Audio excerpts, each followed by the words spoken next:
नमस्कार। BSc part second के first paper में हम नॉन एक्वस सॉल्वेंट के बारे में पढ़ रहे थे। इस टॉपिक के अंतर्गत आज हम विलायकों के सामान्य लक्षण यानी कि जनरल करेक्टरिस्टिक ऑफ सॉल्वेंट के बारे में पढ़ेंगे। सबसे पहले प्रॉपर्टी होती है इनके फिजिकल प्रॉपर्टी और सेकंड होती है केमिकल प्रॉपर्टी। आज हम फिजिकल प्रॉपर्टी देखेंगे। फिजिकल प्रॉपर्टी में सबसे पहले पॉइंट आता है मेल्टिंग एंड बॉइलिंग पॉइंट। जैसा कि हमने प्रारंभ में ही बताया था, गलनांक व क्वथनांक के बीच की जो समावधि है वह पदार्थ की द्रव अवस्था होती है और इनमें रासायनिक अभिक्रियाओं का अध्ययन करने के लिए इनकी द्रव अवस्था की रेंज इतनी होनी चाहिए कि सामान्य प्रयोगशाला की संभावित परिस्थितियों में अभिक्रिया को सुविधापूर्वक संपन्न कराया जा सके। यानी कि इनके जो गलनांक और क्वथनांक के मान हैं वो ना कम होने चाहिए बिल्कुल और ना अधिक होने चाहिए। सेकंड पॉइंट आता है डायपोल मोमेंट, द्विध्रुव आघूर्ण। हम जानते हैं कि एक आयनिक अथवा ध्रुवीय अणु के विपरीत आवेशों तथा उनके मध्य की दूरी के गुणनफल को उस अणु का द्विध्रुव आघूर्ण कहा जाता है। किसी बंध में कितनी अधिक ध्रुवता अथवा कितना अधिक डायपोल मोमेंट होगा उस पदार्थ का उतना ही अधिक डायपोल मोमेंट होगा। हाई डायपोल मोमेंट वाले विलायकों में यदि ध्रुवीय या आयनिक पदार्थों को घोला जाता है तो अधिक मात्रा में विलायकन ऊर्जा मुक्त होती है और वे शीघ्रता से घुल जाते हैं। उच्च डायपोल मोमेंट वाले विलायकों में अंतरा आणविक आकर्षण बल का मान भी अधिक होता है, जिससे उनके अणुओं में सहगुणन की यानी कि एसोसिएशन की मात्रा बढ़ जाती है और उनके क्वथनांकों के मान उच्च हो जाते हैं। जिन द्रवों के क्वथनांक उच्च होते हैं वे स्वाभाविक रूप से ऐसे विलायकों के द्रव अवस्था के परास यानी कि रेंज बढ़ जाती है और वे उत्तम विलायकों की भांति कार्य करते हैं। थर्ड पॉइंट आता है डाइलेक्ट्रिक कांस्टेंट।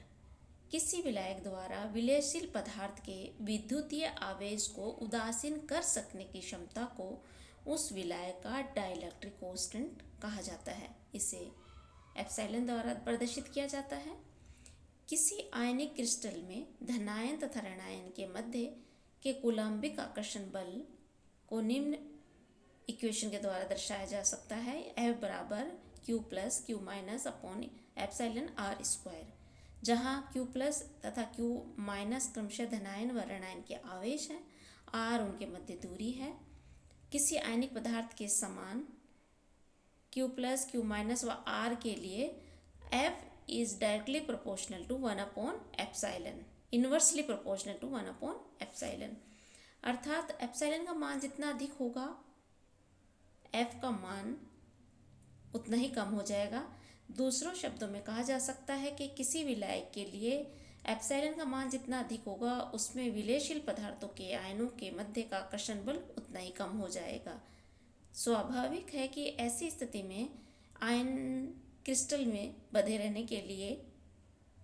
रहने के स्थान पर विलयन में आ जाएंगे अर्थात घुल जाएंगे। इससे निष्कर्ष निकलता है कि किसी विलायक के लिए डाइलेक्ट्रिक कांस्टेंट का मान जितना अधिक होगा वह उतना ही अच्छा विलायक होगा।